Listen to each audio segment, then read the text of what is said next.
5 weeks since the starting gun was fired.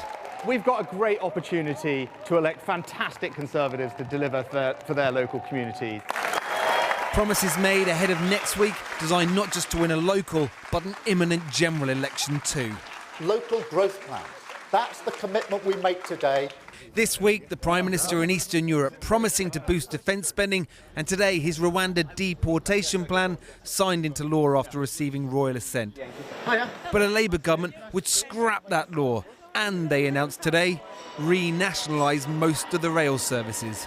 For 2 years now, Sir Keir Starmer's party have led in the national polls. The question next week is how will national polling translate to local elections? In the latest polls, Labour are currently expected to win 44% of the vote at the general election. The Conservatives 21%, with Reform UK now on 14%, and the Lib Dems and Greens both on 8%. Councillors have been elected in more than 100 local authorities across England, and the Conservatives are defending 985 seats. Local election experts have predicted they could lose as many as 500 of these. But new analysis by Tory peer and election analyst Lord Robert Hayward predicts a bad, but not disastrous loss, upwards of 400 seats.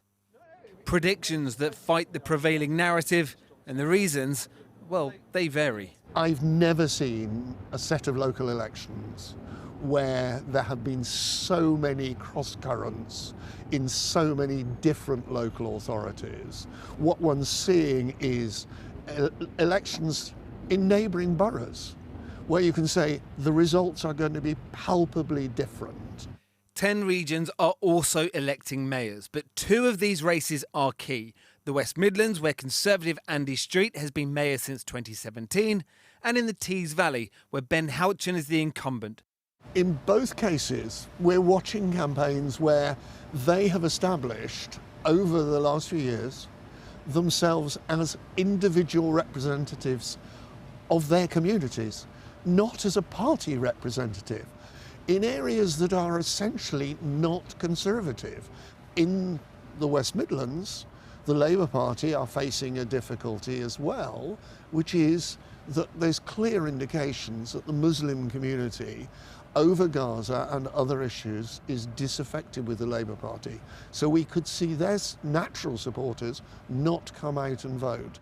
And that, he says, could be an issue that deprives Labour of more gains in other parts of the country too. And while the prediction is a Tory loss of around 400, where they go is split. Expected Labour gains to be between 200 and 250. The Lib Dems somewhere around 100, and the Greens and independents and community groups around 30 plus. Reform can't influence the election in many places because there just aren't Reform candidates.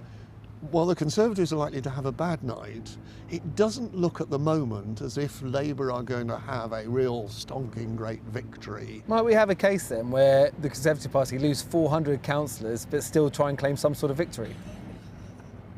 Every party claims victory on the night or on the day after a local election.